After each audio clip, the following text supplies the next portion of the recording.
की सूर्यवंशींचं पोस्टमॉर्टम झाले।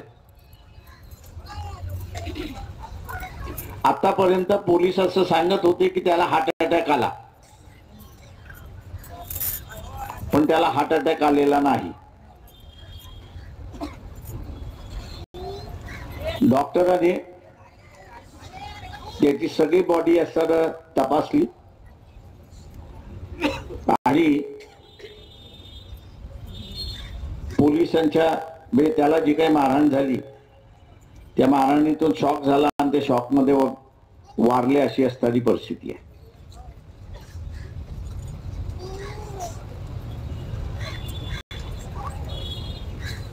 जो कोणी असेल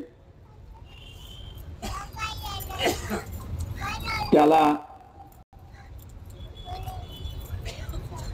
ही शिक्षा आपण करून घेणार, पण त्याच्यातला एक संदेश येतो ते आपण लक्षात घ्या। एक संदेश येतो तो लक्षात घ्या।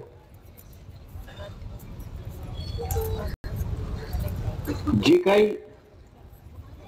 पेरल्या गेले ते आता उगवायला लागले हे आपण लक्षात घ्या।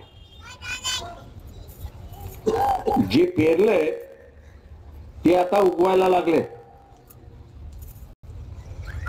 इथं पेरल्या काय गेलं? धर्म पेरल्या गेला आणि द्वेष पेरल्या गेला। मी अजून भेटलो नाही, पण ज्या कुठल्या पीडिताला भेटलो त्याला एकच विचारलं, तू पोलीस स्टेशन मध्ये कंप्लेंट करायला तयार आहे का? कालपर्यंत मला निरोप होता की ताई, आज तो स्वतःहून म्हणायला लागला नाही मी पोलीस स्टेशन मध्ये येऊन कंप्लेंट घ्यायला तयार आहे आणि कुठल्या पोलिसाने मला मारलंय त्याचं नाव आहे मी सांगायला तयार। आज त्याची हिंमत आहे, त्याच्या हिमतीची मी असाला दाद देतो। मी इथल्या बारच्या वकिलांशी बसलो, त्या वकिलांनी सांगितलं की आम्ही असणारा यांनी जर कंप्लेंट केली तर आम्ही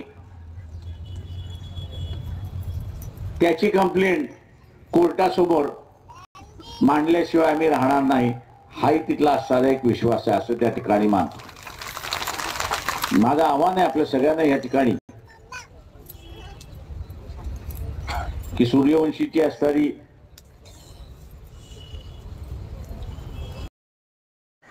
तर मित्रांनो, कसा वाटला तुम्हाला हा व्हिडिओ? जर का हा व्हिडिओ आवडला असेल तर व्हिडिओला लाईक आणि चॅनलला सबस्क्राईब नक्की करा आणि बेल आयकॉन नक्की प्रेस करा। जय महाराष्ट्र।